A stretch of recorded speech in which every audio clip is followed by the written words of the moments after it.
వస్తుంది. నిర్జీవంతో ఉండేటువంటి వాళ్ళకి, జీవంతో ఉండేటువంటి వాళ్ళకి ఉండేటువంటి వ్యత్యాసం ఇలాంటిదే. ప్రభునందు ప్రియమైన వాళ్ళరా, అందుకే సర్వీస్ యొక్క క్రియలు దేవుని ఎదుట సంపూర్ణంగా లేవు.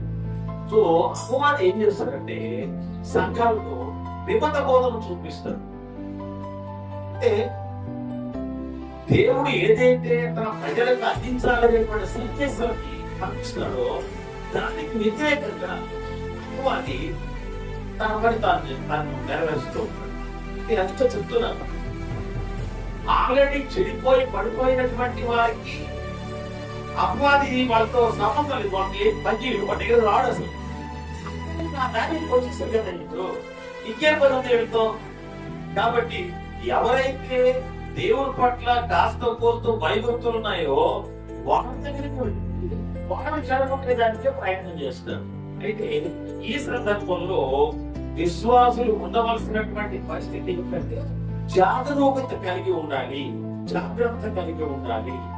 అజాగ్రత్త ప్రమాదాన్ని కోరి తీసుకుంది. జాగ్రత్త కలిగి ఉంటుంది మనము జీవించగలం.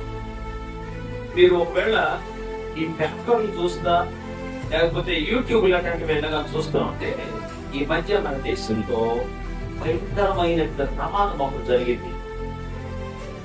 ఇతర దేశాల మధ్య వారం క్రితం ప్లేట్ కూలిపోయింది, 150 మంది చచ్చిపోయారు. అది పక్కన పెట్టి మన దేశానికి సంబంధించింది కాదు. మన దేశంలో ఉదయపూర్ జైపూర్ మధ్య ఒక గ్యాస్ ట్యాంకర్, అది హైవేలో, ఆ 6 lanes హైవే, మనకు నెల్లూరు గూడూరు రోడ్డు ఎంత హైవే ఎక్కడ ఉంటుందో అట్లాంటి రోడ్ అన్నమాట. ఆ రోడ్డు మీద పెద్ద ట్యాంకర్ ఎక్కువ గ్యాస్ తో నింపుకొని పోతా ఉంది. ట్యాంకర్ పోతా ఉంటే ఒక కర్ర వచ్చింది, పోయి యూటర్న్ తీసుకోవాలి, పోయిన రోడ్లో తిరిగి రావాలి. అక్కడ తిరుగుతా ఉండే సందర్భంలో వెనక నుంచి ఒక బండి వచ్చింది, కొట్టిన తర్వాత ఆ క్యాప్సిల్ కూర్పింది. కొద్దిసేపు మంచిగానే ఉండేది. ఆ తర్వాత భయంకరమైన విస్ఫోటనంతో అది పేలిపోయింది. ఆ ట్యాంకర్ పోయింది, ఈ లారీ పోయింది. పక్కనే ఒక బస్సు, డబల్ డెక్కర్ బస్సు ఉంది, 2 అంతస్తుల బస్సు.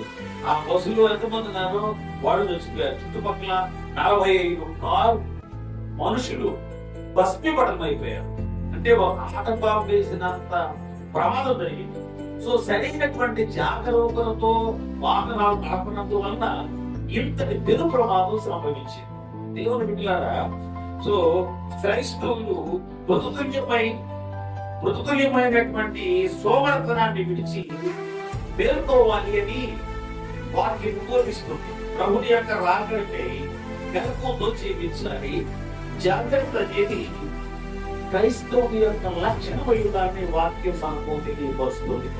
అపోస్తుడైనటువంటి పౌలు రోమీయులకు రాసిన పత్రిక 13వ అధ్యాయము 11వ వచనంలో ఒక మాట చూద్దాం. రోమా పత్రిక 13వ అధ్యాయం 11వ వచనం చదివిస్తాం. మీరు కాలము తిరిగి నిద్ర మేలుకొని వేళ అయినది తెలిసి తెలుసుకున్నారు. విశ్వాసమైనప్పటికంటే రక్షణ మనకు మరి సమీపముగా ఉన్నది. సో మీరు కాలాన్ని తెలుసుకోండి, అప్పటికంటే ఇప్పుడు రక్షణ మరీ సమీపంగా ఉంది. సో జీవిత కాలం అంతా కష్టపడి నిబద్ధతతో, నీతితో, భక్తితో, విశ్వాసంతో వ్యవహరించి నువ్వు ఫలితాన్ని పొందుకోబోయే పరిస్థితుల్లో నువ్వు దాని నుంచి జారిపోతే, జాగ్రత్తగా ఉండలేకపోతే ఎంత దుఃఖం, ఎంత బాధకరం ఒకసారి ఆలోచించే. ఇంకా పౌలు భక్తులు కొరింథీయులకు రాసిన పత్రిక 16